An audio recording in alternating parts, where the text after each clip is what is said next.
No hate, no hype, no fear. We are EFR, your protection from deception. Recipients of renewed insight, we must assist others in the interpretation of ancient mystery long forgotten.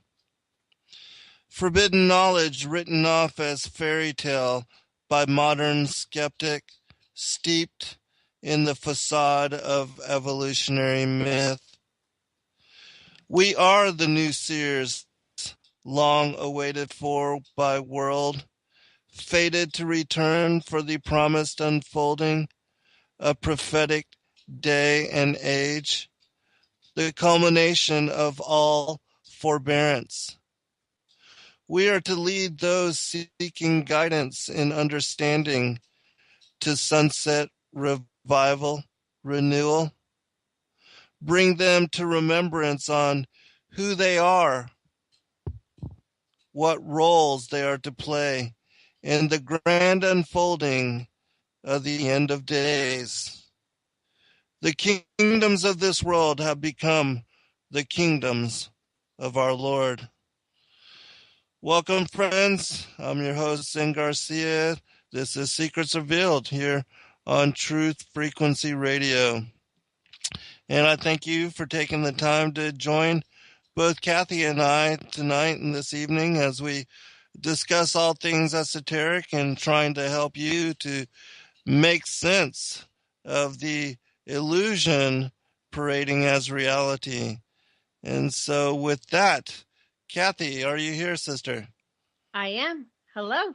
Hello, and thank you always for joining me and for your kindness and your friendship. It's always a pleasure to share time in this manner, in this way, coming forth to world and discussion and talking about all the things that we've covered in now 16 episodes. Time is just going by so very quickly, but I believe you have some things of interest that you wanted to discuss and bring it forth, and so I will turn it over to you and let you. I do want to have your input on some of the most articles certainly. I'm going to bring, especially this first one. But I wanted to start with Ephesians 5:11 through 14, because so often people comment negatively on especially flat earth articles or posts, anything that we bring out about flat earth. And then they leave aside, the other dark things that we are trying to expose. And I think it's really important. Ephesians 5:11 on says, "Take no part in the unfruitful works of darkness, but instead expose them. For it is shameful even to speak of the things that they do in secret. But when anything is exposed by the light, it becomes visible. For anything that becomes visible is light. Therefore it says, 'Awake, O sleeper, and arise from the dead, and Christ will shine on you.'" So that's what we often do. We're exposing the darkness, and we are not going to let the evil go unshined, just exposed. Anyway, this really, really dark article has come out, and there's been a series by Michael Snyder this week. It's about this Temple of Baal in, is that how you pronounce it? Baal? In Baal, in New York City. And actually, it's New York City and London. And there are going to be other replicas in, I think he said 1,000 other cities. Oh, wow. Have you heard about this? No, I have not. Oh my! Well, I mean, I've heard a little bit about it, but no, I've not read anything or looked any deeper into it, though.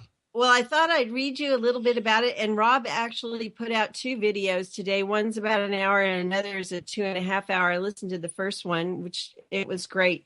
But they can be found on his channel. It's Rob Skiba on YouTube. So I highly recommend those. And Michael Snyder's series of articles are on his blog, End of the American Dream. And let me read you the titles of this series, because it's really astounding what he's bringing out. The first was April 2016. The Temple of Baal will be erected in Times Square in New York City. The second, the Temple of Baal coming to New York will be followed by hundreds, more all over the world. Will a gateway be opened when the arch from the Temple of Baal is reconstructed in Times Square? April 19, Temple of Baal in New York is going up the same day the blood sacrifice to the beast begins. And then today, Happy Beltane, Temple of Baal in New York is going up just before Baal's biggest day of the year. And for people who aren't aware of this, and to bring you up to speed, the very first article gives a little bit of background history for this. And he said, I realize that the headline of this article sounds like it must be false, but it is actually completely true.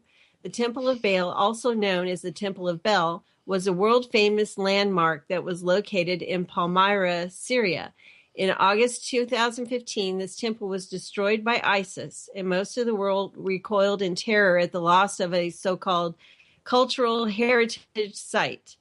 In an attempt to preserve history, 2 exact replicas of the 50-foot arch that stood at the entrance to the temple will be erected in April 2016 in Times Square in New York City and in Trafalgar Square in London. Needless to say, a lot of people are quite disturbed by this.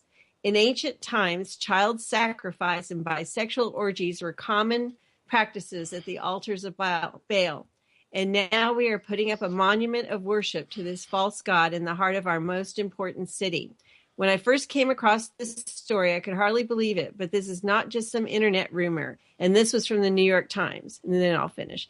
Next month, the Temple of Baal will come to Times Square. Reproductions of the 50-foot arch that form the temple's entrance are to be installed in New York and in London, a tribute to the 2,000-year-old structure that the Islamic State destroyed last year in the Syrian town of Palmyra. The group's rampage through Palmyra, a city that reached its peak in the 2nd and 3rd century AD, enraged the world, spurring scholars and conservationists into action. Numerous non-governmental organizations are now cataloging and mapping damaged cultural heritage sites in the region. Today, I'll point out there was an article that they discovered a mass grave in this site, and there were, not in New York and London, but in Palmyra, and there were 42 at least dead, including women and children, and some beheaded, all tortured. So that was a horrible thing to hear come out of that. Yeah. Also, he pointed out in a subsequent article about this time in April, it's, a time of Baal worship and cult of Baal. It's never gone away. But a list of some things that have happened. April 19th, 1993, Waco massacre. And people who don't know, an FBI, this is under Bill Clinton, assault led to the burning down of the compound of a sect named Branch Davidians, killing 76 men, women, and children. I remember watching that happen on television. April 19th, 1995 was the Oklahoma City bombing, and 168 people were killed. April 20th, 1999 was the Columbine High School massacre. 13 people were murdered and 21 injured. April 16th, 2007 was the Virginia Tech massacre, 32 killed, 17 injured. And April 16, 2013 was Boston Marathon explosions, and 3 killed and 107 injured. So he asks, is it just a coincidence that reproductions of the 48-foot tall arch, and maybe you can come in with some additions, Zen, after this, that stood in front of the Temple of Baal in Palmyra, are going to be put up in the Times Square in New York City and Trafalgar Square in London, exactly 13 days before Baal's biggest day of the year. In the occult world, 13 is the number of rebellion, and these arches are going to be put on display precisely 13 days prior to the major occult holiday of Beltane on May 1st. In a previous article, I explained that the chief god of ancient Babylon, named Marduk, eventually came to be known as Baal, or Bel, which both meant Lord. As worship of this ancient deity spread all over the globe, sometimes this language was retained, and this is definitely true when it comes to the Beltane or Beltane. Sorry. Beltane can be translated as Baal fire, and even many Wiccans acknowledge that this festival has origins which can be traced all the way back to the Baal worship of the ancient Middle East. And that is from today's article at End of the American Dream. So please do check out that series of articles. It's one of them about the gateway. That was very fascinating. So did you have something that you could add to that, Zen? Yeah, commentaries, most certainly, which for those that are not students of Scripture, we don't realize how much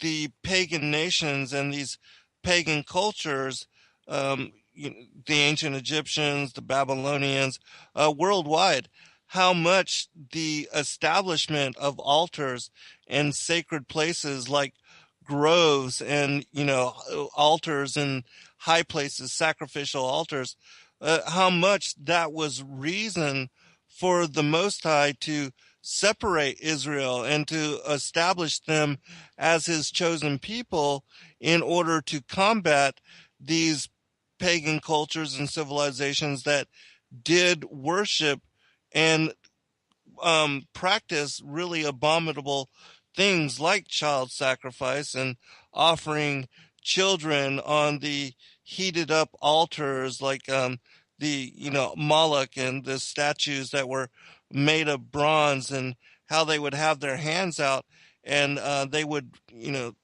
heat them up to such degree and then lay these children on these really hot altars and basically just burn them alive and burn them to death as burnt offering. And the Israelites, they even fell away and several times got involved in such pagan practices, and for that they were punished greatly. And the Most High had warned them. Even in the scriptures, we have several, throughout the Old Testament, and specifically in the book of Leviticus and Deuteronomy and others, the mention and the warning to the Israelites to not participate, not to practice, and not to involve themselves, or even early on in intermarrying or mixing with the people of these other tribes and nations and peoples.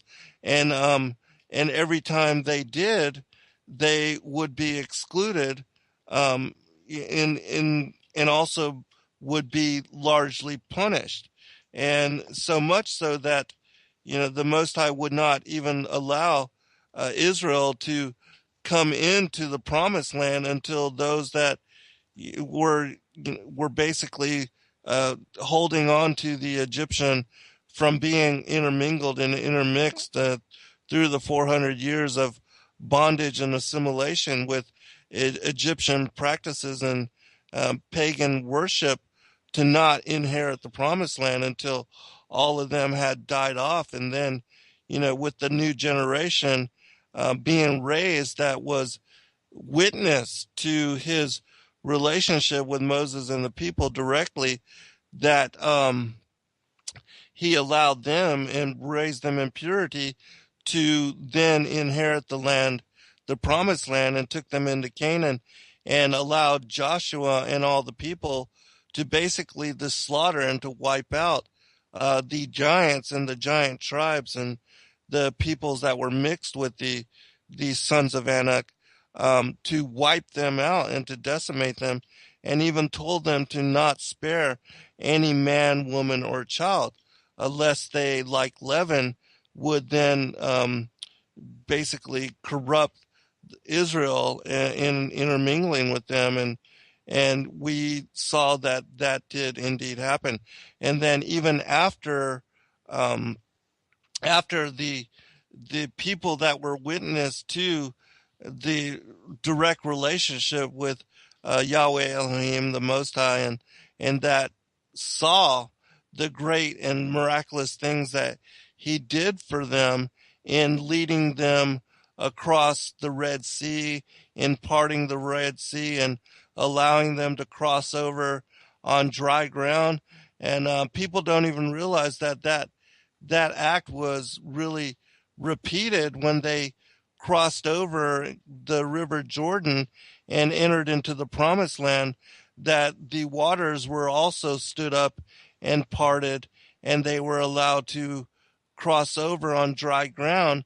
And they picked up 12 stones from the bottom of the Jordan River, and when they crossed over, they established an altar to the Most High God, and that altar stood as a place of worship and a place of remembrance to Israel as to what the Most High had done for them. And they picked up one stone for each of the 12 tribes, and then over, the next long period of time during the life of Joshua, he stood by them and helped them, assisted them in, wiping out these giant tribes and those that were, because the giants, they were worshipers of their fathers and the fallen angels, the pantheon of gods and goddesses, and they worshiped them in sacrifice and cannibalism, and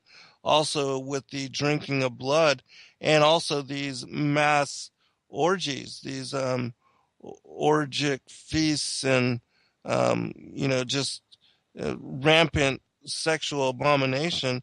And so that was, these kind of rituals and rites that they had established amongst themselves was hated by the Most High God. And that's why he, in setting Israel apart, forbid them from repeating or being involved in such action. And so they did fall away after the people that were witnessed, the first generation that, went in and conquered the land of Canaan, and, all of that land was split up among the 12 tribes, except for the Levites, and their inheritance was from the offering of the 12 tribes, because they were the priests, and they were dependent on the goodwill and the offering of the people. But after that generation died away, they again had fallen away and intermingled themselves and taking up involvement in such rituals.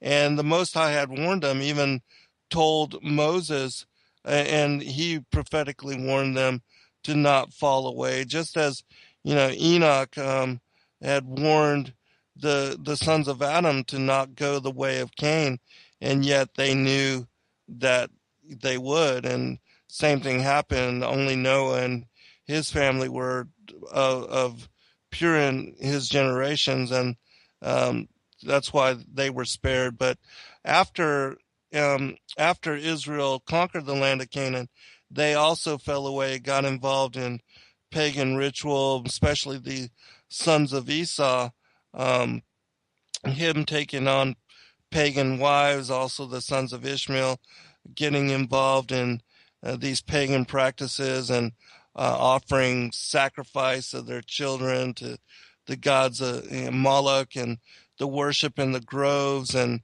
the worship in the high places. And Josiah, the king Josiah, he actually destroyed all of the groves and all of these different worships, the worship places, and restored Israel back to their righteousness. But after he passed, then they again fell away. But a lot of times you will see in the stories of the patriarchs of old, like specifically with Job, and this is something that not a lot of people know about, especially those that don't read the extra biblical or extra canonical text. Job, there's a book called the Testament of Job, which people should actually read and study before the book of Job that is in the King James Version of the Bible, because if you read the testimony of Job, you'll you'll learn and understand that God came to Job before his trial and before Satan began to persecute him, because he was specifically destroying the groves and the altars of Baal. And so the Most High went to him and told him that if you destroying these altars and these places of worship for Baal, Satan's going to come after you. And then the Most High told him, but if you stand firm and you continue doing what you do, he will persecute you, but afterwards I will reward you double, and I will bless you more than you are blessed even now. And so Job, because most people in reading the book of Job, they think that God was just having a contest with Satan and said, okay, well, yeah, go ahead and do what you will with Job. But he had warned Job prior and told him beforehand, before allowing Satan to come to and persecute him in the manner that he did, in destroying his family and his wealth and his household, his children, but forbidden him from murdering him, and even his health and all that was tried and tested, but Job stood firm. And so that brings a whole different perspective, a whole different angle onto the whole story of Job. But you find that many of the patriarchs were involved in the destruction of Satan's altars and the groves where they were worshiping in that manner. And so it's a very important theme. It's something that is not practiced in modern times, and absolutely should be. I remember not long ago I was listening to a show. I believe it was Tim Benz. Bennis, yeah. Yeah, Bennis with Rob Skiba. Yeah, the Canaanite altars. Yeah, I was the just Canaanite thinking about altars. that. Yeah. Right. And he was in that show describing how, that they were wanting to preserve this Canaanite altar as a historical site, and how things like that do happen. And even though, as far as like with ISIS, I don't support their destruction of, like a lot of these antiquity. And very ancient sites. But in the case of these Canaanite altars, where blood sacrifice and the offering of children was done historically in context over much time, in those locations, and those kind of things absolutely should be destroyed because of the spiritual, the demonic presences, that they release out into world, and that those kind of things and places still affect humanity. And especially when they build, like I believe CERN was built on top of one of these old ancient, whether it was an altar site or I forget exactly. Wasn't an altar to Apollo or something of that nature? Yeah, I think so. Yeah. And also Jekyll Island, where you just visited, that was built on an Indian burial ground. And that is a fascinating interview that Rob did with Tim, and I think it is Ben's, about that. And that's where they forged the agreement for the central banks, the Federal Reserve. So, and that's about ready to come crumbling down. I wanted to mention too, April 19th, I just heard this listening to Jim Willey, that there is a major occurrence in global economy. And I don't understand this, but I'll throw it out there. I'm sure people will. The gold fix, wait, here it says exactly. China is going to launch the yuan-denominated gold fix on April 19th. So that's going to have some major impact with the global economy. I'll have to look into that too. Yeah, I was meaning to look more deeply into it, but I did want to mention that because it's April 19th as well. And then just yesterday, I mean, talking about this going on, there are no coincidences. We know that. Right. And I believe that when I mean, my ears perked up the first mention I heard of ISIS, to me, that was not something related to Israel, Syria, in whatever it is. I used to know what that was, but to me, that was the Egyptian goddess. Right. Anyway, yesterday there was a nuclear summit, and Obama was quoted saying, "Madmen must not be allowed to get nuclear material." So you've got that going on the scene right now as well, and that brings to mind Jonathan Kleck's discovery on the American $100 bill, I believe, of a scene that showed, destruction in New York City. So, I mean, there's a whole lot of things going on supernaturally right now that we can see, we can recognize, and there are no coincidences. So this is happening. Pay attention. Right. All right. We'll be right back, everyone. All right. Welcome back, everybody, for second segment. And I do recommend that people listen to the interview, the Canaanite altars. It's very long. I believe that in the several parts, it adds up to be like 4 or 5 hours of interviews. But I personally myself haven't listened to the entire thing as of yet. One of my listeners sent it to me on my Facebook page just a week or so ago, and so I have been trying to make it a point to listen to it.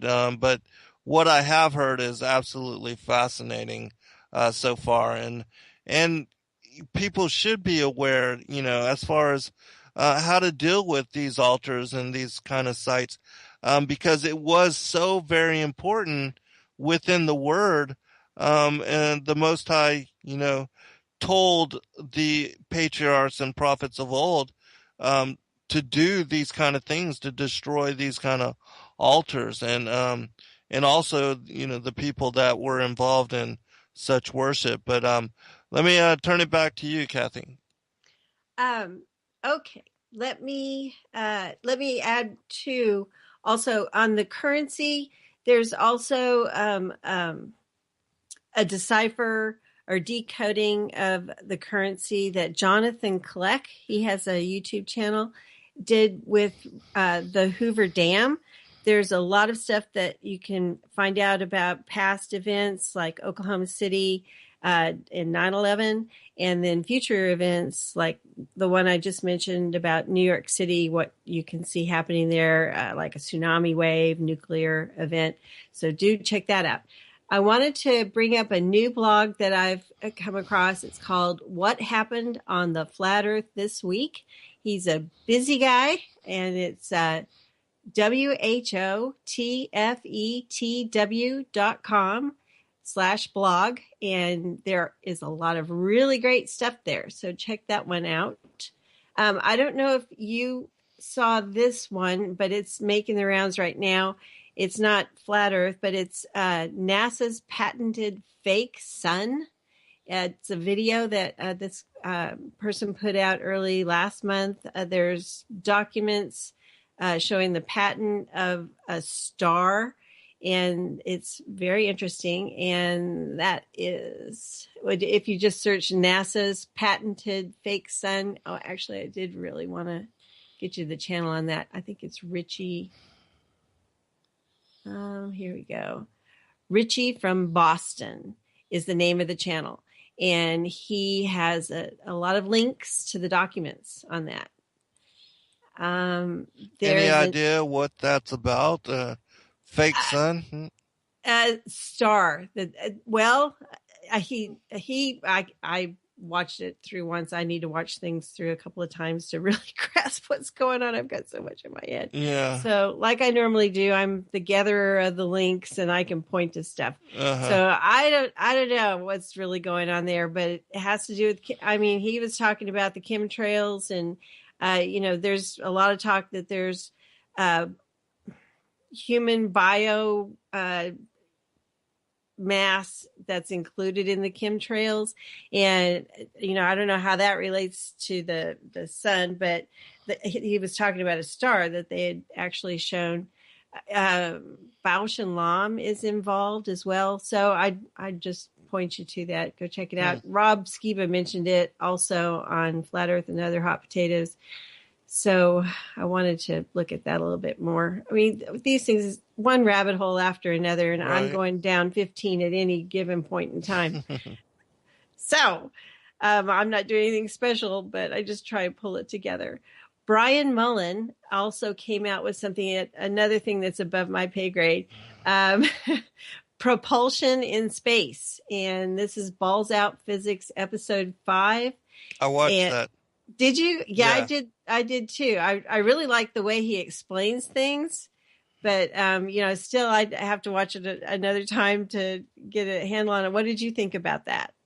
Of course, my forte is not in the engineering and the physics, but I like the way that he brings it down to a layperson's level and makes all of that as far as the formulas and all, because I don't have any understanding.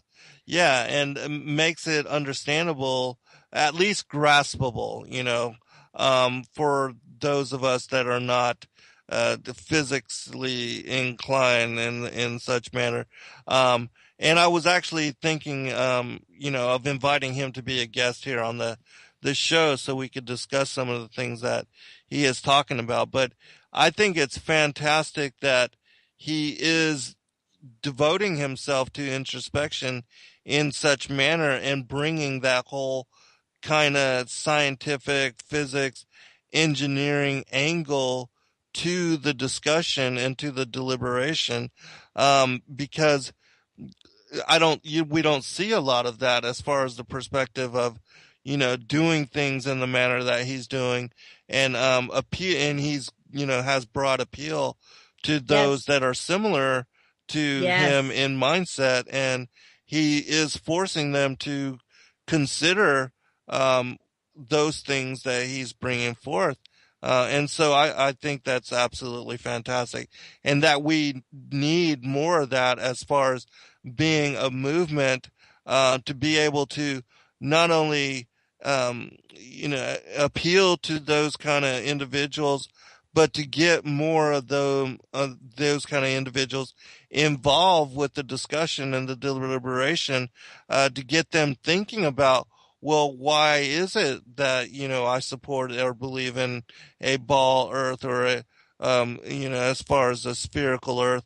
And because really, even for those that are not physical PhDs or master's people as far as physics and, science degrees, looking into that, you are forced to reconsider your beliefs, and so if we can get more of those individuals to reconsider and to have to reevaluate why it is they had once believed what they believed, and then to come to realization that, yeah, absolutely, the math and the science and the physics doesn't add up to actually supporting a globe Earth. And yeah, I think that would just be so greatly beneficial, and would lead even more, people to, as far as the PhD type people and science like type Kenneth. People. Yeah, exactly. I think Brian falls in between like Samuel Rowbotham and some of the, more detailed scientific explanation, and then some of the YouTube videos that are, more cavalier and comical, funny in their approach. And he does it, for the layperson. So, and he approaches the big questions, satellite, thermosphere, this propulsion in space. I'm going to have to watch that again, because I did just before, we got on.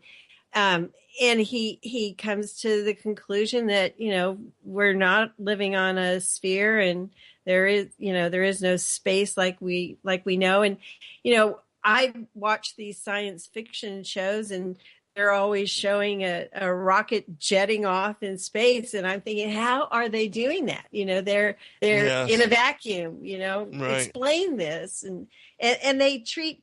There was a show, The Expanse, that was on. They treat space so Yes. casually. Right. They can just jump all around and go from one vehicle to another or walk around. And I think that's just to get our mindset to that level where, Yes. we think of it as, everything's possible with space rather than sharp boundaries and you're going to die. Right. So the Van Allen bell. Right. And Brian also mentioned a new channel for me, Droid Fuel. And he's also on the more of the technical end, but in a not really technical. He has great videos. They're shorter and they're those same subjects. He did one called Space is Hard, and that was what the Virgin Galactic. Who's the guy with Virgin Galactic? What's his name? Branson. It's Branson.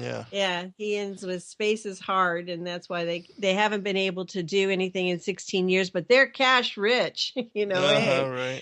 Yeah, and then he did another on the thermosphere, and then he did Evolution of Gravity. These are short videos. They're well put together. It takes a lot of time to do these things, but, it's telling a story, and just about anybody can understand it. I liked them a lot.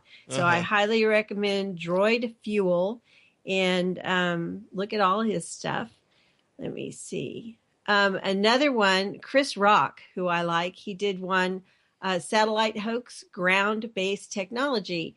And I also wanted to mention the last couple of days, Sounds good. I've seen more stories on satellites. Awesome. One was a gal had won $1 million to research a certain thing and using satellite images. And to me, these images look like they could have come from, some other source, but they're saying satellite. Everything is satellite. So she found some Viking village. And then a big story today is satellite images of the Nile River, and it looks like the Red Sea, because maybe they colored it red. I don't know, but it's in the news. It's all satellites all the time. And the last thing I really wanted to point to, this article I sent to you earlier, there has been one ChristianAnswers.net article in particular that people who want to say, no, flat earth is wrong.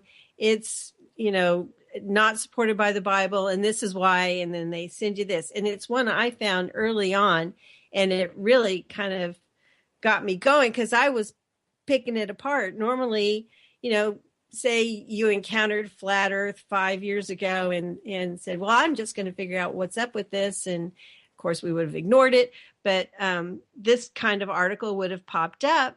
And now looking at it, I can see the faulty logic behind how it's put together. And anyway, today, Philip Stallings, who I really like, he published an article that was a response to that. And I think it was much needed response.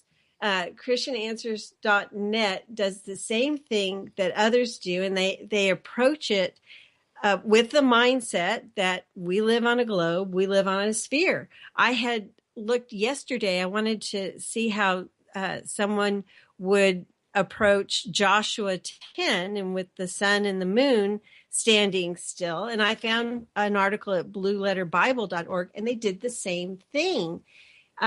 He said, let me see right here. Okay, they assume a globe sphere, and then they proceed to pigeonhole, this is me, pigeonhole each scripture they encounter under sleights of hand like language of appearance. And I found it in this article, ChristianAnswers.net, as well as the Blue Letter Bible. So that's maybe something they teach at Dallas Theological Seminary. I don't know. But Christian Answers, what Philip is saying, you use it in one way and then you don't in another. He said, also, what is this language of appearance regarding the creation in Genesis 1? Are Adam and Eve literal figures which Christ acknowledged or are they figurative representations and products of evolution? would this same ministry acknowledge that the creation was done in a week as the Bible teaches? Or was it really over millions of years, according to the latest figures used by evolutionists? Was the virgin birth figurative? What about the flood, Noah's Ark, and the donkey that spoke? This position leads to the path of agnosticism and ultimately to position errancy and infallibility regarding God's pure and holy word. It's an excellent article, and it goes through every point that they had that so many people are relying on as an answer to the flat earth. Do you by chance have the answer?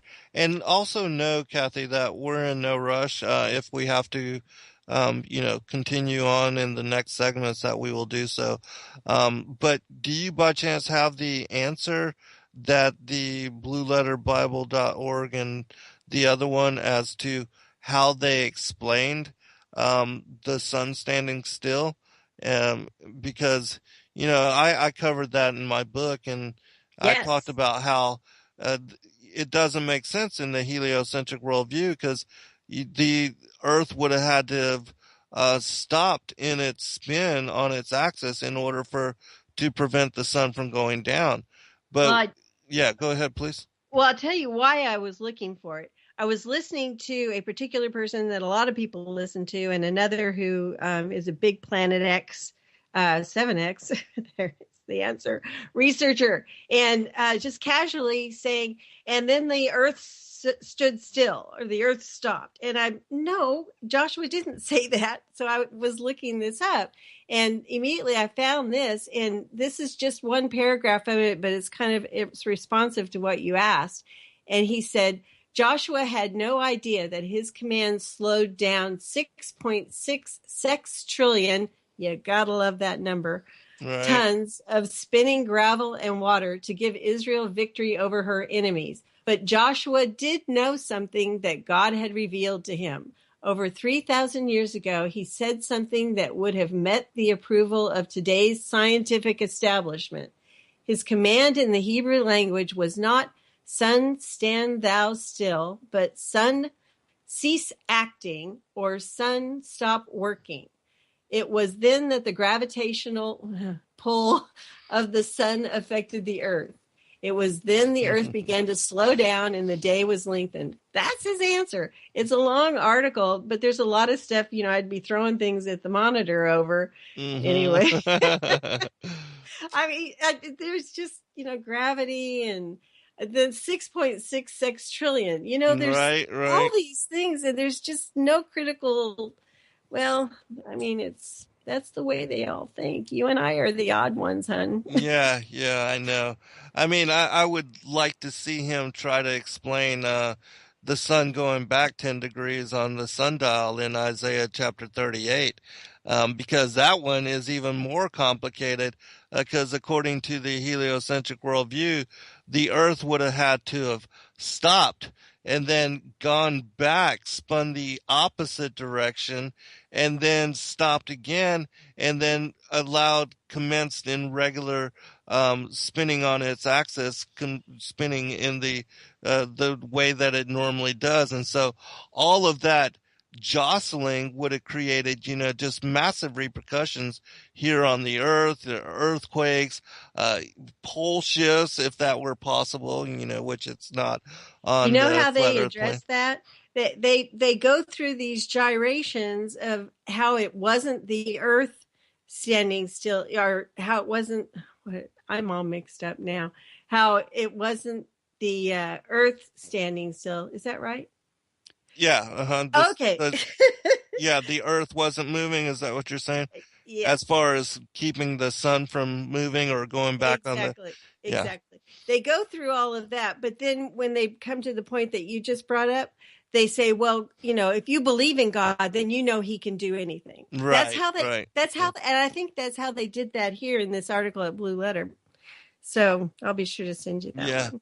Yeah. And there's, I remember reading in the, it was either in the Samuel Robotham, the book, the Zetetic Astronomy. Oh, no, actually it was in Terra Firma, where an individual was talking about a person that had spent, a very long time trying to explain in some manner how it was that the story of Joshua the sun standing still and trying to apply that to the whole heliocentric worldview, and just for the life of him could not do it. And he was stuck on that and never actually finished his book where he was explaining all these supernatural events in the Bible. And that one got him, and he was stuck on it for so long that he was never able to complete his whole, explanation and trying to explain away that whole thing of how that occurred. And that happens just like with your mention of these two, um, the Blue Letter Bible, and what was the other one? Philip Stallings. It's PhilipStallings.com. His latest article. Okay, he wrote an explanation about how they were trying to explain it away, right?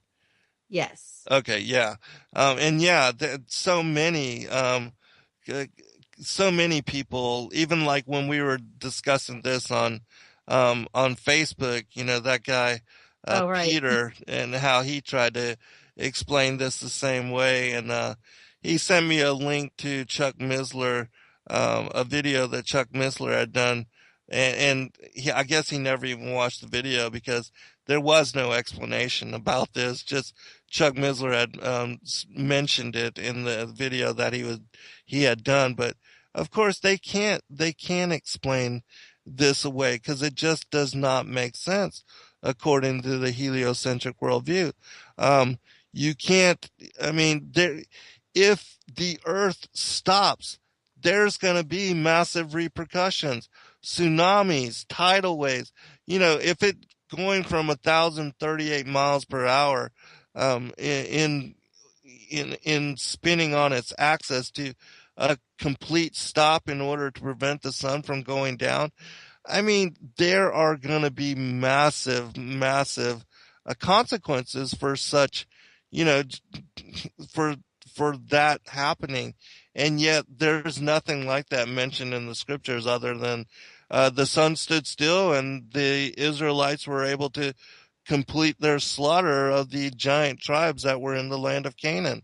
And then the whole thing with Isaiah in 2 Kings with the sun going back 10 degrees on the sundial, that is even more as far as the massive, massive repercussions, lightning activity, earthquakes, storms, tsunamis. All kind of things would have occurred, and yet it was just nothing special, no mention of any kind of horrific atrocity taking place, nothing like that within the scriptures, which lets you know once you come to understand that it is the sun and the moon which are in circuit, spinning in revolution above the face of the earth, as is mentioned. And I've read many times the many passages from even the book of Enoch and even like Ecclesiastes, chapter 1 from the Targum, all of those explanations which talk about that it is indeed the sun and the moon and these stars, the celestial and heavenly luminaries, which move in circle around Polaris as the center, the fixed star, and the central point, what would be the North Pole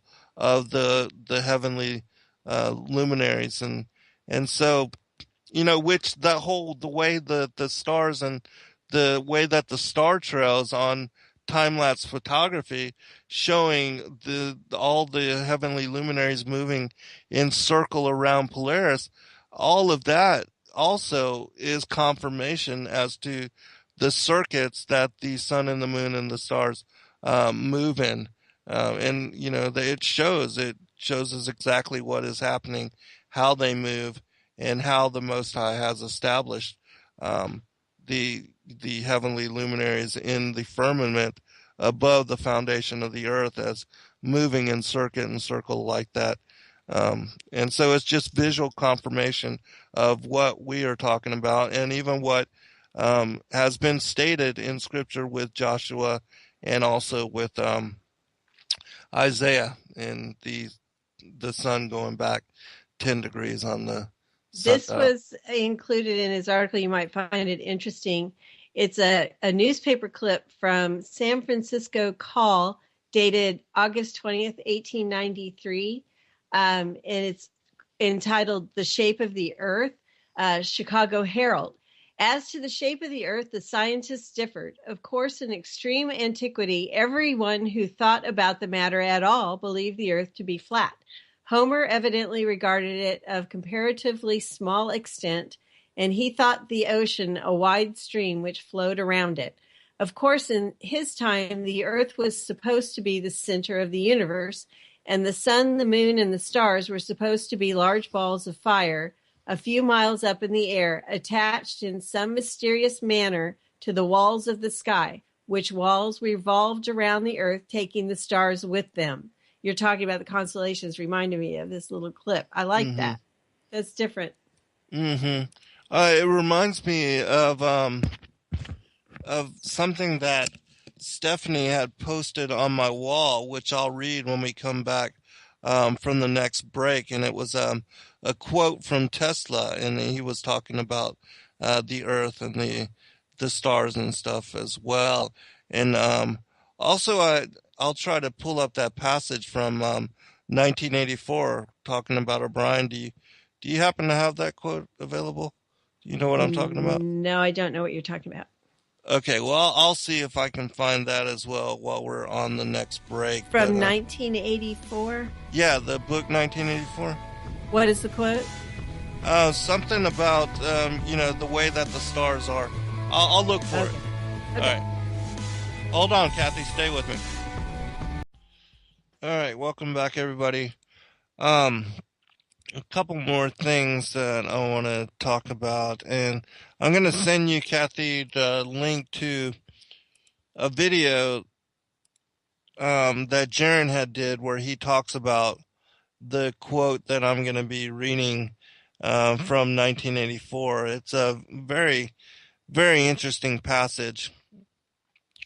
And let me see if I can find the portions of it here. Because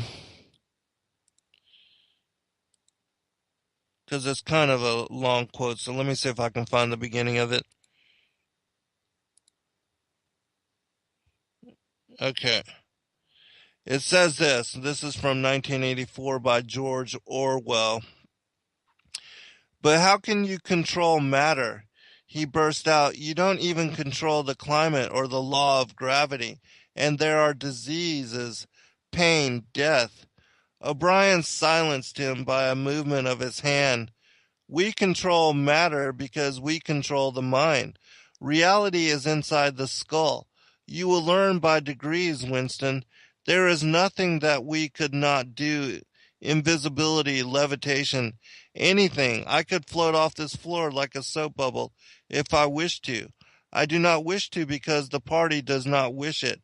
You must get rid of those 19th century ideas about the laws of nature. We make the laws of nature.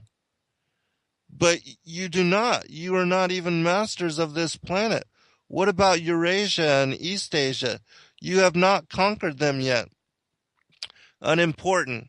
We shall conquer them when it suits us. And if we did not, what difference would it make?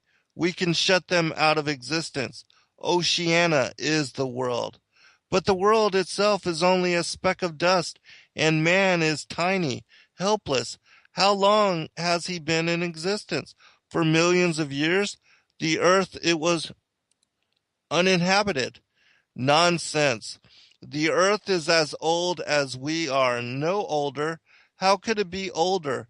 Nothing exists except through human consciousness. But the rocks are full of the bones of extinct animals, mammoths and mastodons and enormous reptiles which lived here long before man was ever heard of. Have you ever seen those bones, Winston? Of course not. 19th century biologists invented them. Before man, there was nothing. After man, if he could come to an end, there would be nothing. Outside man, there is nothing. hold on. For certain purposes, of course, that is not true. When we navigate the ocean or when we predict an eclipse, we often find it convenient to assume that the earth goes round the sun and the stars are millions upon millions of kilometers away. But what of it? Do you suppose it is beyond us to produce a dual system of astronomy? The stars can be near or distant according to as we need them. Do you suppose our mathematicians are unequal to that? Have you forgotten doublethink? The old civilizations claimed that they were founded on love or justice. Ours is founded upon hatred. In our world, there will be no emotions except fear, rage, triumph, and self-abasement. Everything else we shall destroy, everything. Hold on, I think I missed a part. Let me go back just a little bit.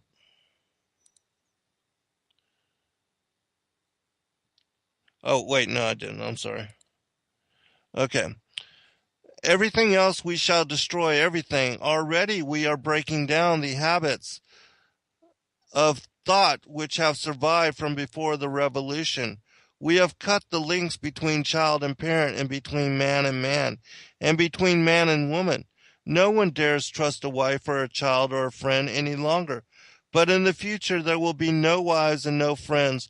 Children will be taken from their mothers at birth, as one takes eggs from a hen. The earthly paradise had been discredited at exactly the moment when it became realizable. Every new political theory, by whatever name it called itself, led back to hierarchy and regimentation. Now, I think I'm skipping the part that actually mentions the flat earth. Let me see. Because I didn't want to read all this, but I apologize. I think I did miss the portion. But in it talks about how the stars are very close. If somebody is in the chat room and has access to that particular quote that I'm talking about, please send it to us so I can share it, because it is very interesting. I found an article. I'll read this. Let me see, and then I'll try to, because it is so fascinating. I have it. Oh, you do? Okay, great. Yeah. Can you please read it? Yeah, I think so. Orwell knew these answers and gave a good accounting of them. Is that? Wait, I know from our. It's an actual quote from 1984 between O'Brien. As for the flat Earth theory, are they like talking back and forth? No. Well, it looks like it's pulled from that. Wait, yeah, I know what you're talking about, but it's not the exact.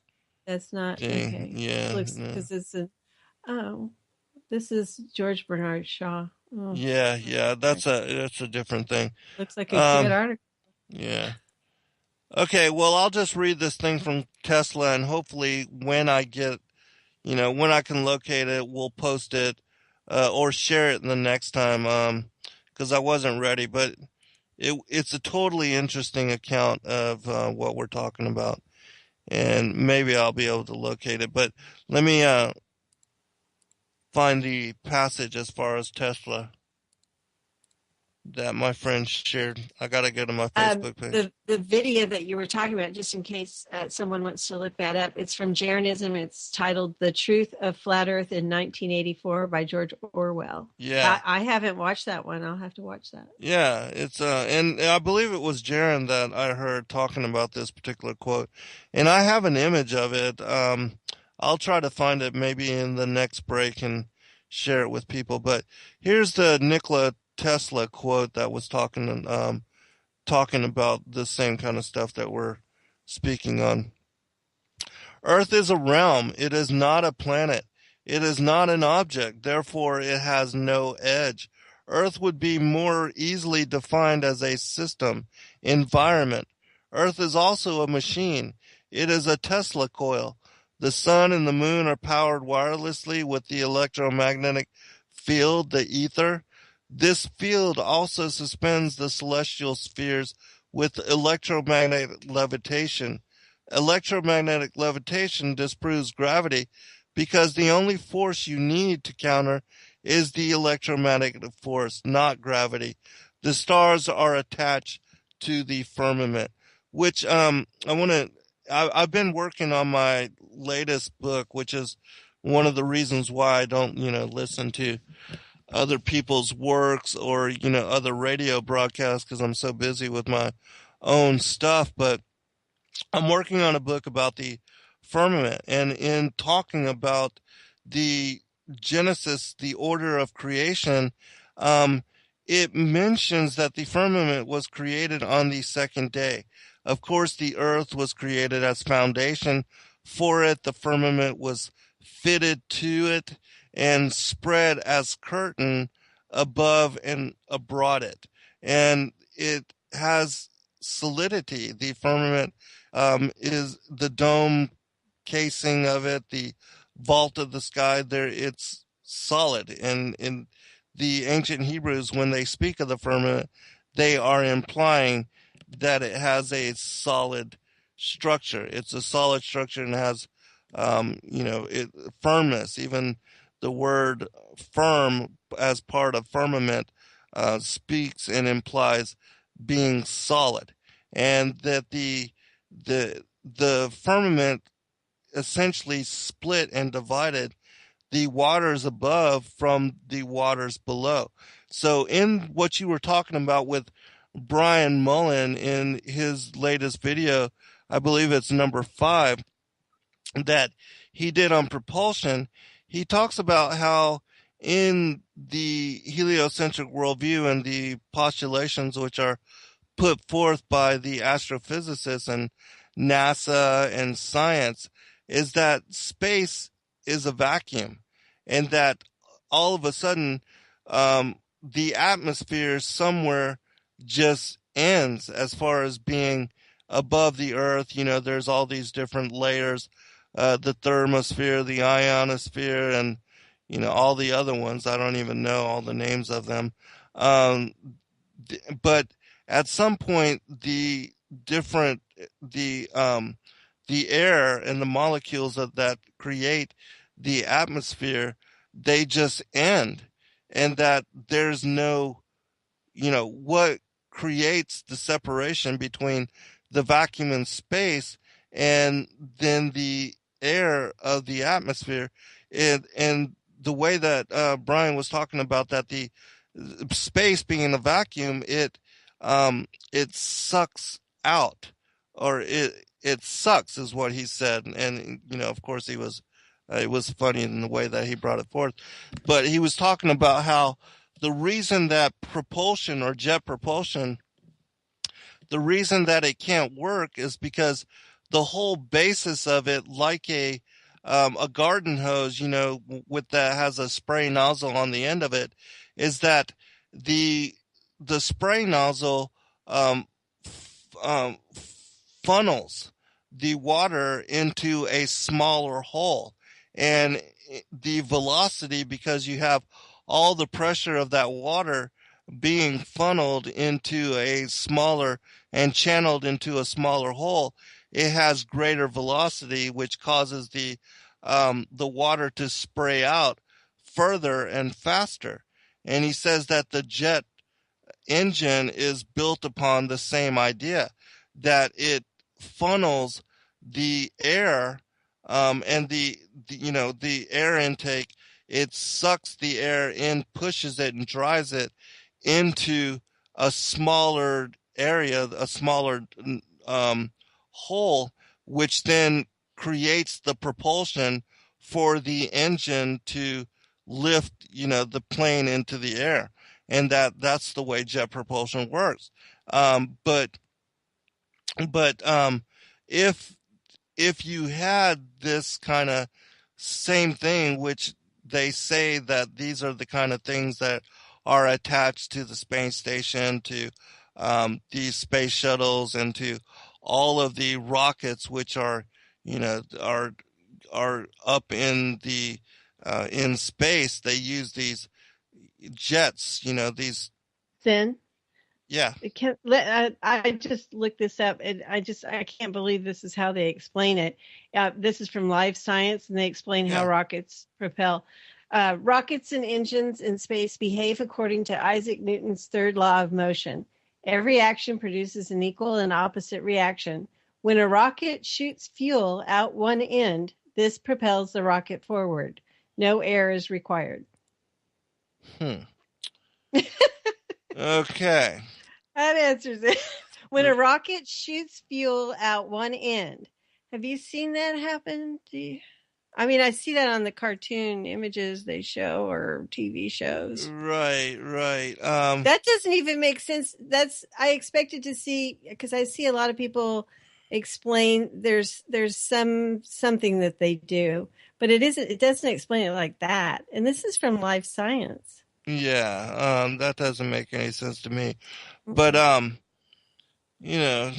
course they've got to make up something in order to explain the way that all these things are said to occur, because otherwise they would just be left in the dark as far as trying to deceive people into believing all the things that they're talking about out there.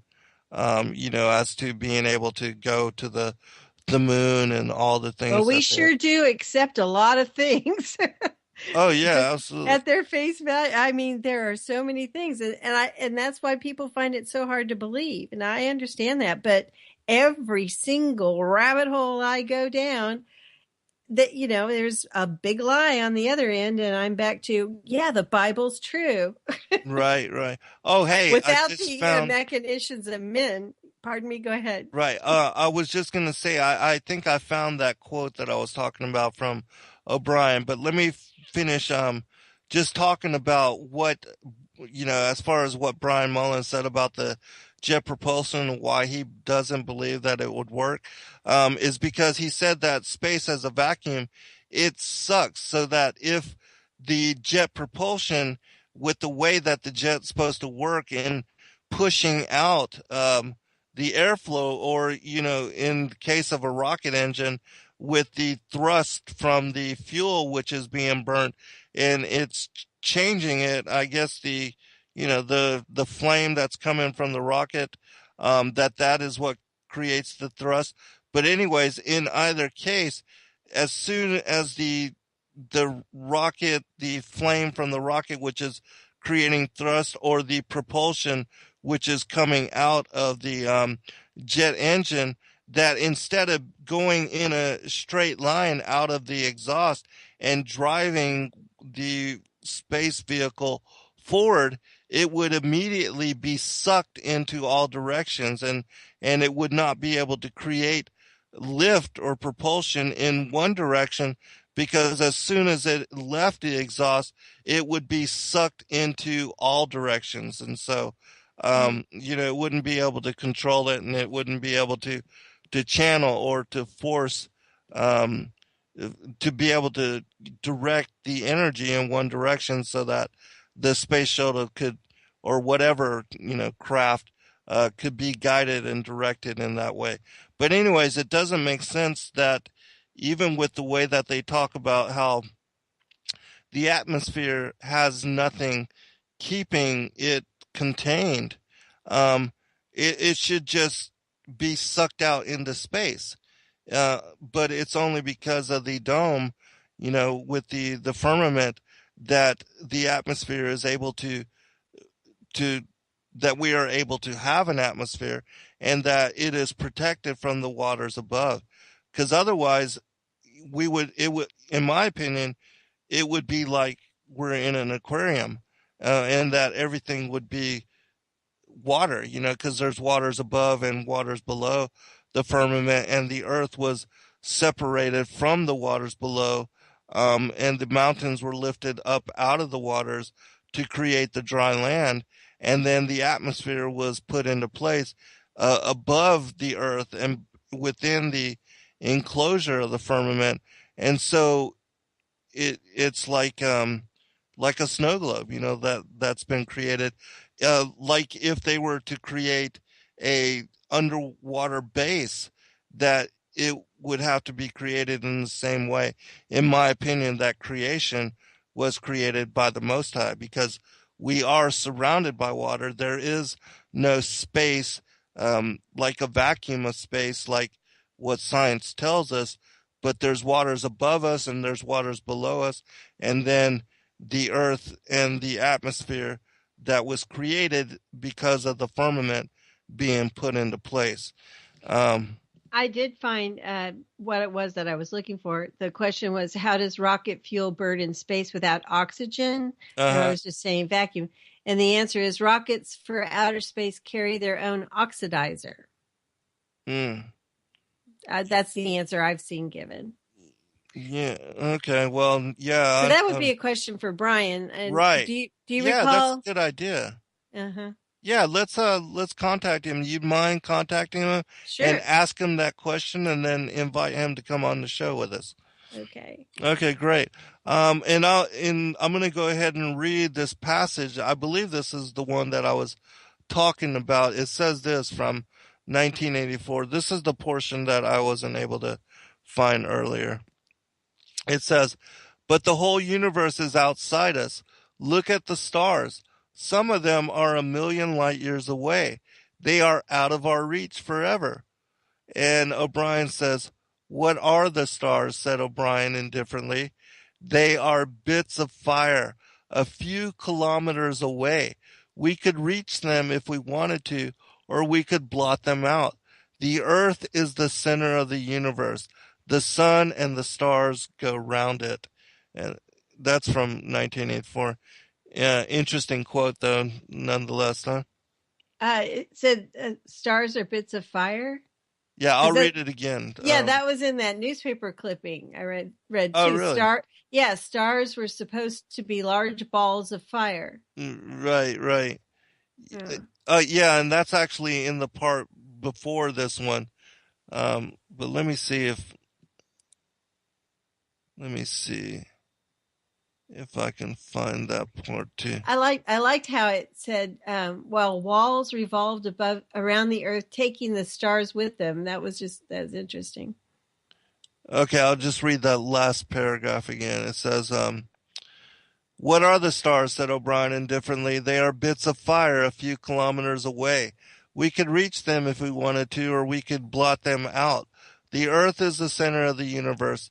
The sun and the stars go around it." Did you happen to see? You probably didn't. I sent out a video today. There's a channel called CEEDEE, and he monitors the moon and stars. And today, he's got a very powerful telescope. Today, he had one that had Jupiter and then Sirius. And it was flashing, moving in all colors of the rainbow and white. And that's like that bits of fire. It was just fascinating looking. Yeah, I like what he does. This one of Jupiter was his best yet. Yeah, I saw that one. And at the end with Sirius, that was amazing. It Right. was kind of small, but it just, it was constantly moving in white and rainbow colors. Yeah, and that to me, the work that he's doing is further verification of the Bible and the assertion that these stars and these planets, they're luminaries. They are lights. And when you look that up, that basically has nothing to do with terra firma or of any kind of similarity with that of the earth. They don't have, like they're not inhabitable, is what I'm trying to say. And so it's further just confirmation of the lights. Yeah. And also with what we were talking about, again, that whole postulation of the waters above and the waters below. The video that that I was looking for that one time, which showed the creation of light when you sent a sound frequency frequencies. into Yeah. an air bubble, and that it would collapse and it would create light. And that's exactly what the stars look like. And so, in my opinion, that um, the stars are, in some kind of a watery medium, um, and and that's why they have the the way that they look, according to even what the CD and others are bringing forth with the way that they look, and they have that flicker, and they have these sacred, like geometric shapes. What were you going to say? Have you ever read about the moon mentioned in the Quran? Because I was looking No. for moon stuff this morning. It mentions water, that some part of it is water. I'll have to find that No, really today. interesting. Yeah, well, CD put out another one this morning, Light of the Moon in the early hours of April 1st. And I'm really after this whole, it's self-illuminating. So I wanted Oh to yeah, find totally. the earliest mention, whose idea was this. And so I found some sites for the Quran, but I was looking for, something else. Mm-hmm. And it's Annex, Anaxagoras, brought philosophy and the spirit of scientific inquiry from Ionia to Athens. Anyway, he was the first to explain that the moon shines due to reflected light from the sun. They highlighted that, but then it goes on to say, he also said that the moon had mountains and believed that it was inhabited. They forgot about that, but he's our guy for the moon shines from light reflected from the sun. Mm-hmm. I thought that was kind of interesting. Oh, okay, wait. And he explained that, though, both sun and stars were fiery stones. Okay. Well, there's quite a bit of material coming out. Even I think lately a lot of people, Rob and Brian Mullen and others have been showing how the moon's light is cooler, and even more so than the shade. Like if you pointed a temperature gauge, like one of those guns that tells you what the temperature is, they've been showing how the moon's light is cooler than even that of the shade, and so that is further confirmation that it's different in properties than the sun's light. All right, we'll be right back, everyone. Hold on, Kathy. All right, welcome back, everybody, for final segment. I had planned on, and I was going to talk about Skyfall, which is my 7th book. It's called The Angels of Destiny, and it was focused on, I wrote it specifically to answer everybody's questions about pre-existence, pre-election, and our being predestinated. And Kathy, I want you to stay on with me here because I'm not going to go into a great bit of scripture in discussion of this topic in this show.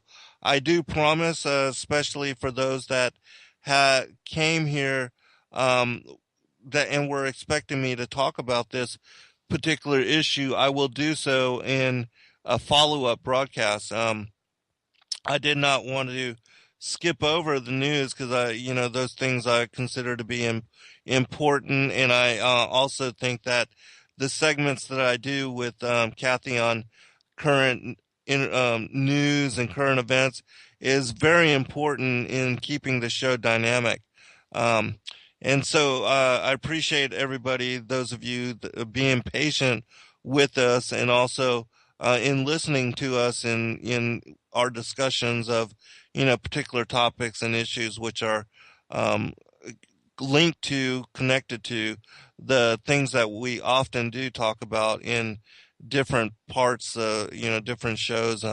But anyways, Kathy, I've never had chance to ask you about this particular topic, what you thought about it, and I'm sure you've heard me speak about it and present, because I've got so much information connected to this particular issue, which in my opinion does verify that we do and have pre-existed, and that we were angelic spirits before coming into the flesh, that we were spirits, and that when all of these spirits, all of the angels were created on the first day, that this included all the spirits that would ever be created, all of the angelic spirits, and that it's these beings that are put into the flesh and that are married to the flesh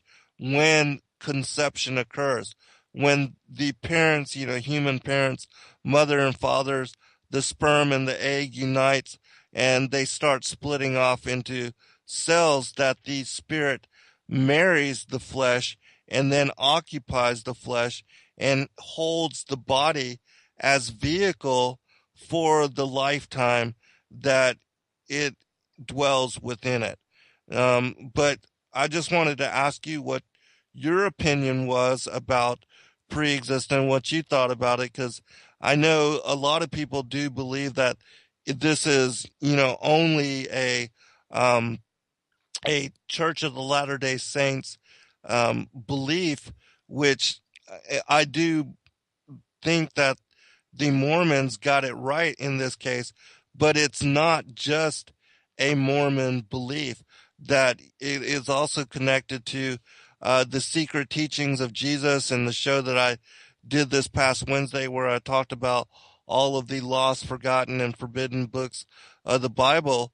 There's much that is connected to and that mentions and talks about our pre-existence, that has been excluded and separated from the Bible.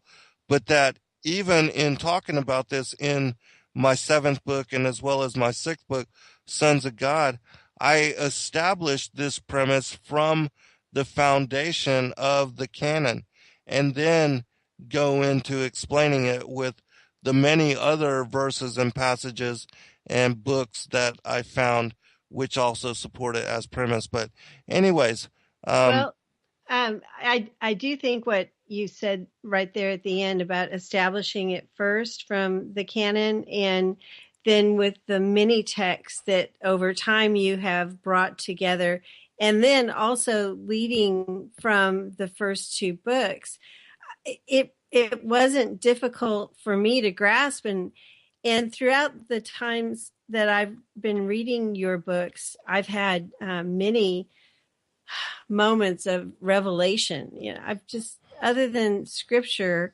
I've never had that kind of experience in my life where, I would just have a Selah moment, that word they use. Okay.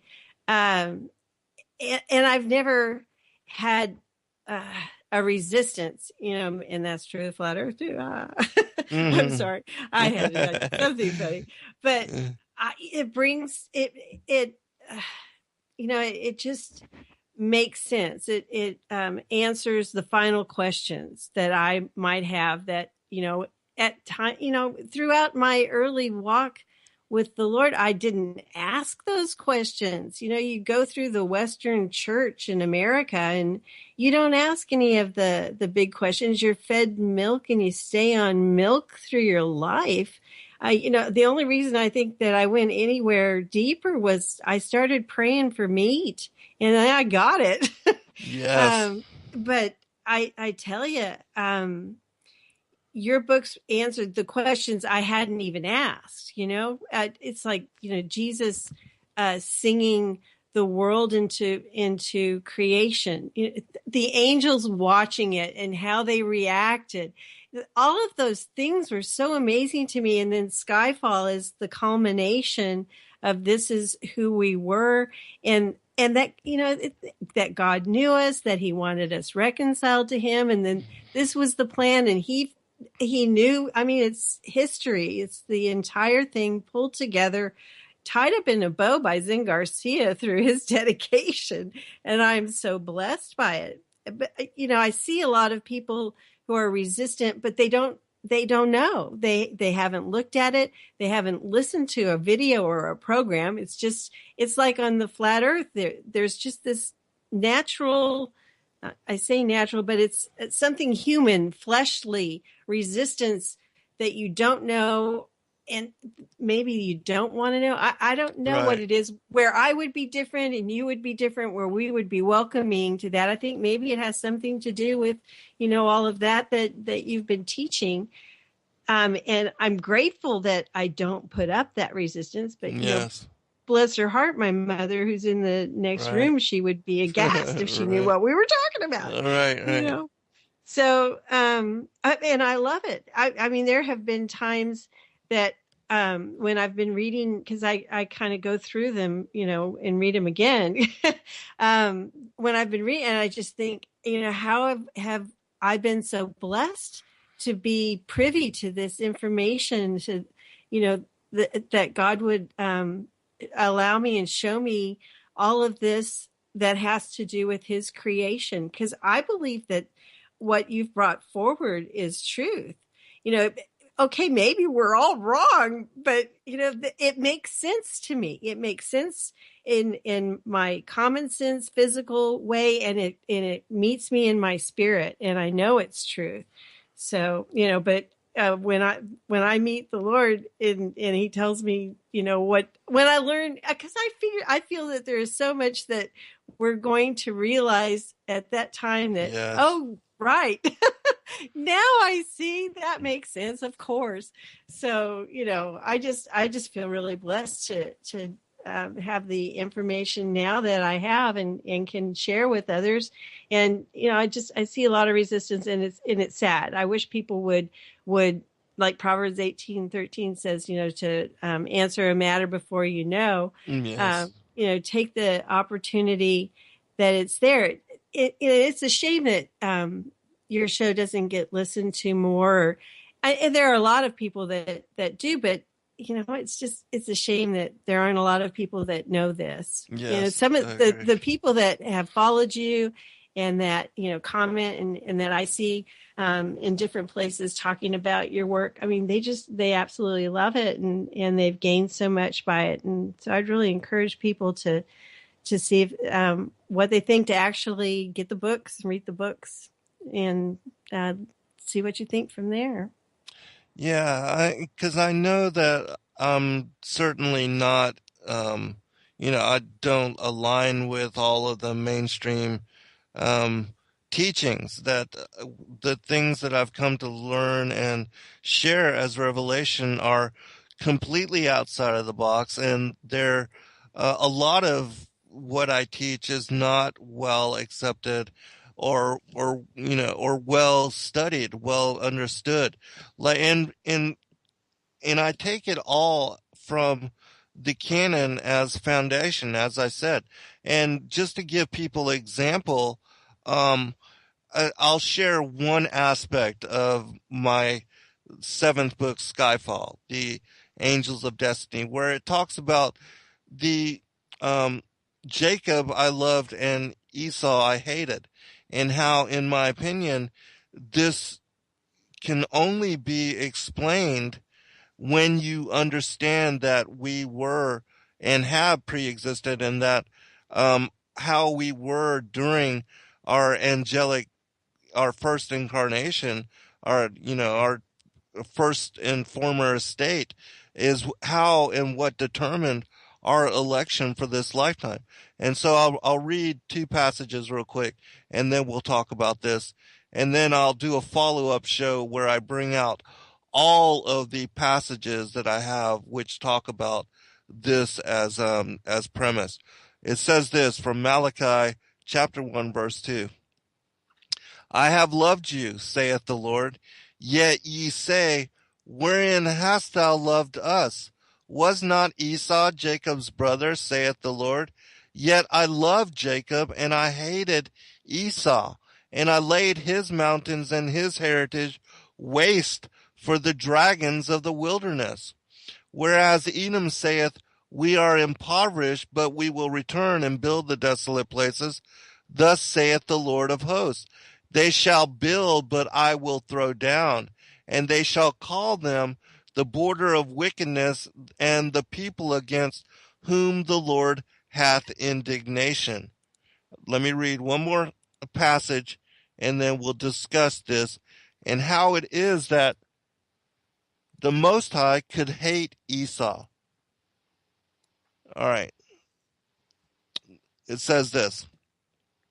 Neither because they are the seed of Abraham are they all children, but in Isaac shall the seed be called.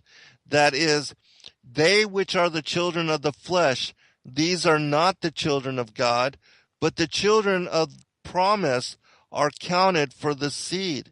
For this is the word of promise. At this time will I come, and Sarah shall have a son. And not only this, but when Rebekah also had conceived by one, even by our father Isaac. For the children being not yet born, neither having done any good or evil, that the purpose of God according to election might stand, not of works, but of him that calleth. It was said unto her, the elder shall serve the younger, as it is written, Jacob have I loved, but Esau have I hated. What shall we say then? Is there unrighteousness with God? God forbid, for he saith to Moses, I will have mercy on whom I will have mercy, and I will have compassion on whom I will have compassion. So then it is not of him that willeth, nor of him that runneth, but of God that showeth mercy. For the scripture saith unto Pharaoh, even for this same purpose have I raised thee up, that I might show my power in thee, and that my name might be declared throughout all the earth. Therefore, last paragraph here, therefore hath he mercy on whom he will have mercy, and who he will he hardeneth. Thou wilt say that unto me, why doth he yet find fault? For who hath resisted his will? Nay, but, O man, who art thou that repliest against God?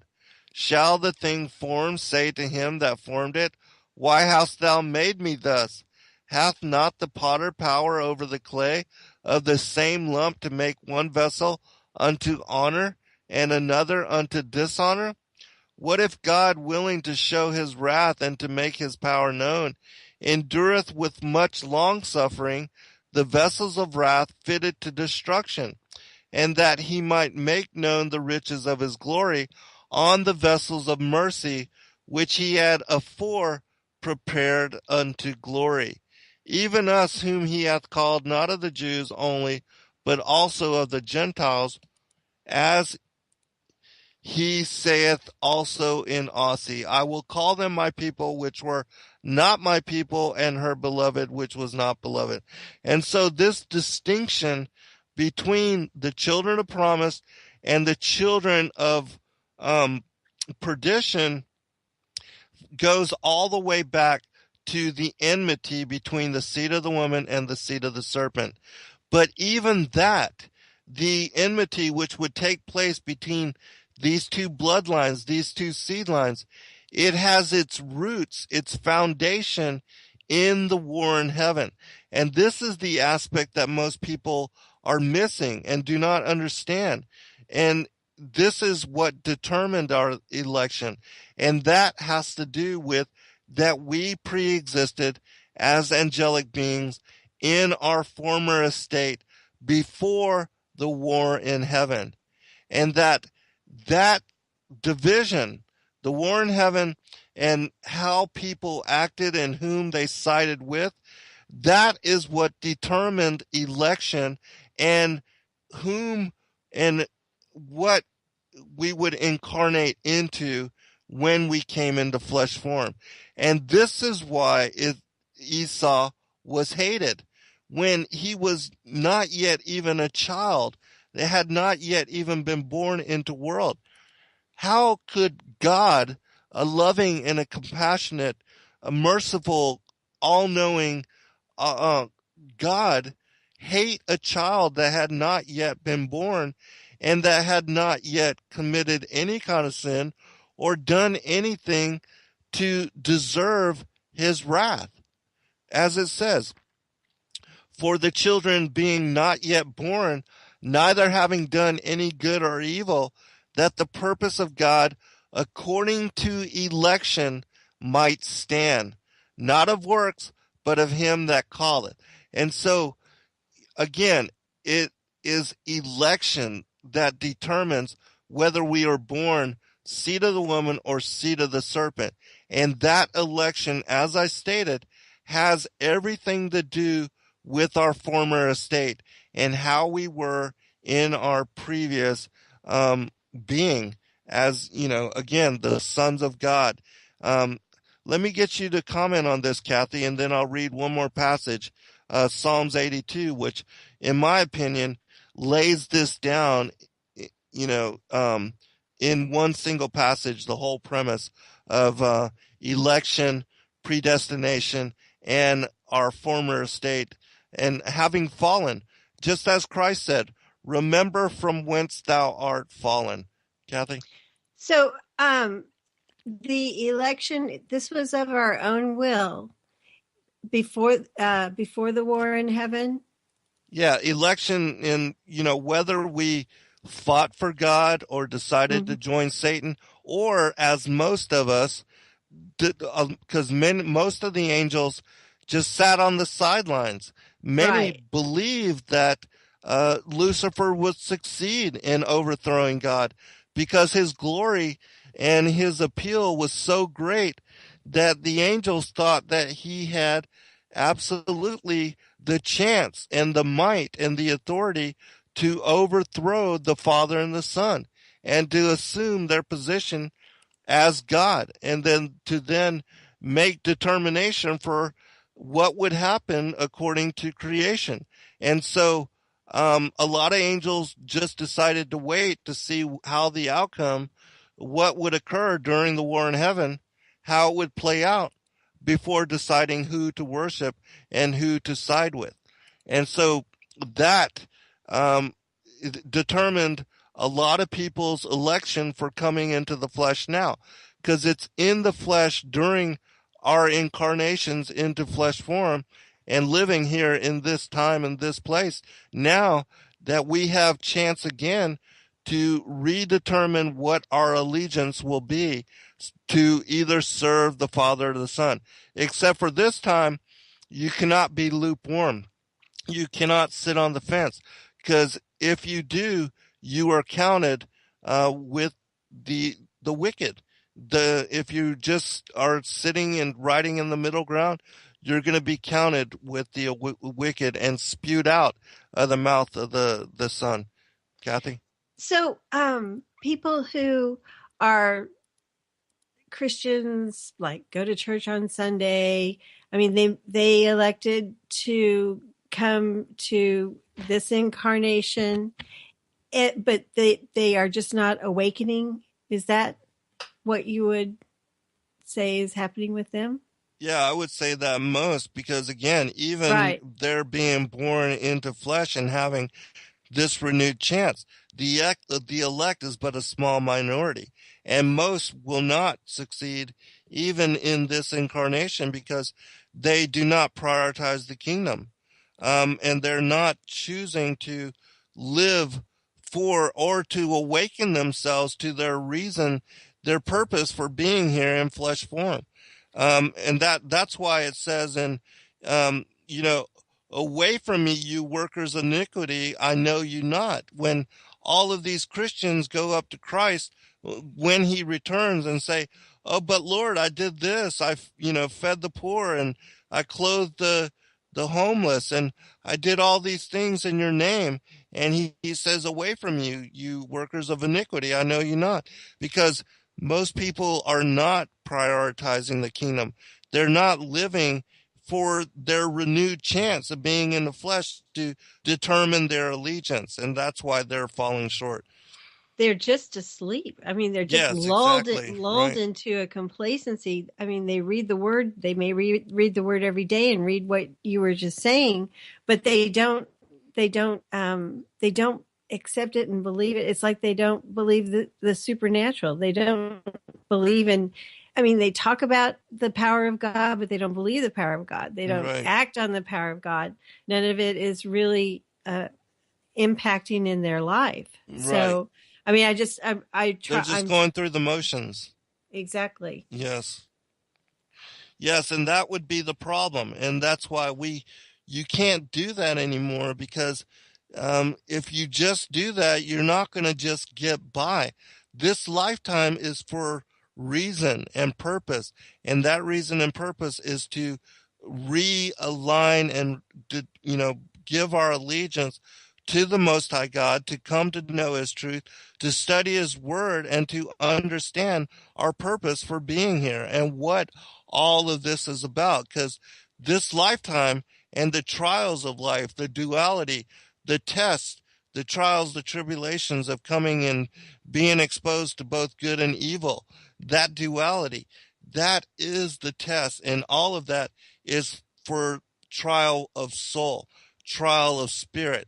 It's to, for us to come to know who really God is, that He sent His Son to die for us, to bring us back to remembrance, to provide us an example of why it is we're here, and so that we do not succumb to death, because He is our way out. Salvation is through Him, and that, He showed us that He and those that believe on Him, and that He died on the cross for us, that salvation is through Him, and that He is the way and the truth and the life. And this is the truth of the gospel that we are to come to know. And we do not have excuses, because we have a whole lifetime to come to this understanding, to come to this truth. And the gospel is there, and it's available for anybody in the world, anywhere you are, especially now with the availability of the internet. And that includes all of the books. Final comment, Kathy. Yeah, absolutely. And to follow Christ in love and forgiveness. I'd really recommend folks see this movie. I just watched it, Jesus of Nazareth. It's from the late 70s. There was not a better example of Christ in a movie form that I've ever seen. It just brought me to tears many times, and I just would highly recommend that to anyone. Well, awesome. Well, I won't be able to read Psalms 82. We're going to run out of time, but I will open the following show. Next week, Dr. Joy will be joining us, and then we might have a guest the week after that. But the next show that I do on this issue, I'll open up with Psalms 82. I'll start from the Bible as foundation, and then I'll go into all of the other material that I have, which confirms this as premise. Remember, it's only by election that you can understand and explain why Esau was hated. Otherwise, it makes God sound like just a homicidal, genocidal, schizophrenic God. Because, what makes one child to be favored and the other to hate it? It doesn't make sense unless you understand what I'm talking about. God bless all. Good night. Good night, Kathy. Good night. God bless you. God bless you too, sister. A time of Baal worship and cult of Baal. It's never gone away. But a list of some things that have happened. April 19th, 1993, Waco massacre. And people who don't know, an FBI, this is under Bill Clinton, assault led to the burning down of the compound of a sect named Branch Davidians, killing 76 men, women, and children. I remember watching that happen on television. April 19th, 1995 was the Oklahoma City bombing, and 168 people were killed.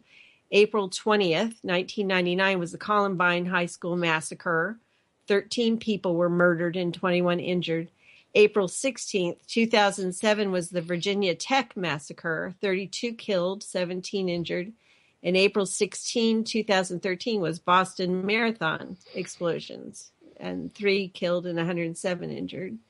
So he asks, is it just a coincidence that reproductions of the 48-foot tall arch, and maybe you can come in with some additions, Zen, after this, that stood in front of the Temple of Baal in Palmyra, are going to be put up in the Times Square in New York City and Trafalgar Square in London, exactly 13 days before Baal's biggest day of the year. In the occult world, 13 is the number of rebellion, and these arches are going to be put on display precisely 13 days prior to the major occult holiday of Beltane on May 1st. In a previous article, I explained that the chief god of ancient Babylon, named Marduk, eventually came to be known as Baal, or Bel, which both meant Lord. As worship of this ancient deity spread all over the globe, sometimes this language was retained, and this is definitely true when it comes to the Beltane or Baltane. Sorry. Beltane can be translated as Baal fire, and even many Wiccans acknowledge that this festival has origins which can be traced all the way back to the Baal worship of the ancient Middle East.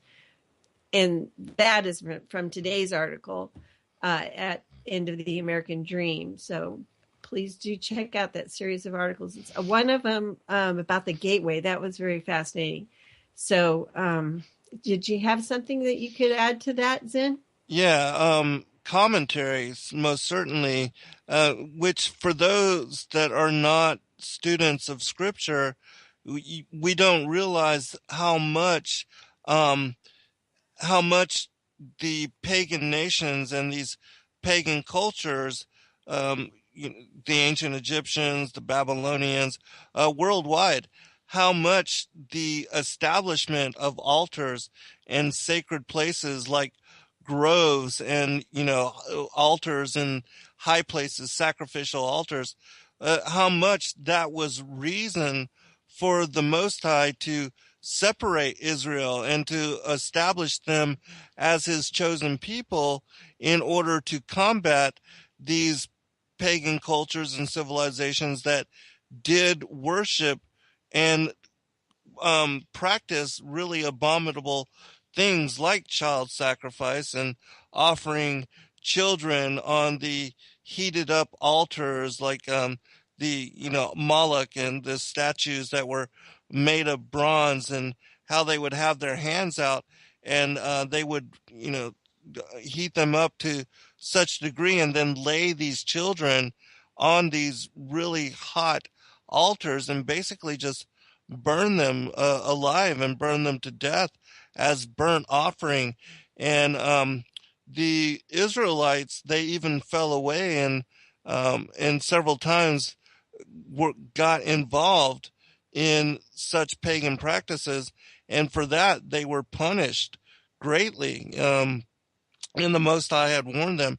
Even in the scriptures, we have several, throughout the Old Testament, and specifically in the book of Leviticus and Deuteronomy and others, the mention and the warning to the Israelites to not participate, not to practice, and not to involve themselves, or even early on in intermarrying or mixing with the people of these other tribes and nations and peoples. And every time they did, they would be excluded, and also would be largely punished. And so much so that, the Most High would not even allow Israel to come into the promised land until those that were basically holding on to the Egyptian from being intermingled and intermixed through the 400 years of no hate, no hype, no fear. We are EFR, your protection from deception. Recipients of renewed insight, we must assist others in the interpretation of ancient mystery long forgotten. Forbidden knowledge written off as fairy tale by modern skeptic, steeped in the facade of evolutionary myth. We are the new seers, long awaited for by world, fated to return for the promised unfolding, a prophetic day and age, the culmination of all forbearance. We are to lead those seeking guidance in understanding to sunset revival, renewal. Bring them to remembrance on who they are, what roles they are to play in the grand unfolding of the end of days. The kingdoms of this world have become the kingdoms of our Lord. Welcome, friends. I'm your host, Zen Garcia. This is Secrets Revealed here on Truth Frequency Radio. And I thank you for taking the time to join both Kathy and I tonight and this evening as we discuss all things esoteric and trying to help you to make sense of the illusion parading as reality. And so with that, Kathy, are you here, sister? I am. Hello. Hello, and thank you always for joining me and for your kindness and your friendship. It's always a pleasure to share time in this manner, in this way, coming forth to world and discussion and talking about all the things that we've covered in now 16 episodes. Time is just going by so very quickly, but I believe you have some things of interest that you wanted to discuss and bring it forth. And so I will turn it over to you and let you. I do want to have your input on some of the most articles certainly. I'm going to bring, especially this first one. But I wanted to start with Ephesians 5:11 through 14, because so often people comment negatively on especially flat earth articles or posts, anything that we bring out about flat earth. And then they leave aside, the other dark things that we are trying to expose. And I think it's really important. Ephesians 5:11 on says, "Take no part in the unfruitful works of darkness, but instead expose them. For it is shameful even to speak of the things that they do in secret. But when anything is exposed by the light, it becomes visible. For anything that becomes visible is light. Therefore it says, 'Awake, O sleeper, and arise from the dead, and Christ will shine on you.'" So that's what we often do. We're exposing the darkness, and we are not going to let the evil go unshined, just exposed. Anyway, this really, really dark article has come out, and there's been a series by Michael Snyder this week. It's about this Temple of Baal in, is that how you pronounce it? Baal in Baal, in New York City. And actually, it's New York City and London. And there are going to be other replicas in, I think he said 1,000 other cities. Oh, wow. Have you heard about this? No, I have not. Oh my! Well, I mean, I've heard a little bit about it, but no, I've not read anything or looked any deeper into it, though. Well, I thought I'd read you a little bit about it. And Rob actually put out 2 videos today. One's about an hour and another is a 2.5 hour. I listened to the first one, which it was great. But they can be found on his channel. It's Rob Skiba on YouTube. So I highly recommend those. And Michael Snyder's series of articles are on his blog, End of the American Dream.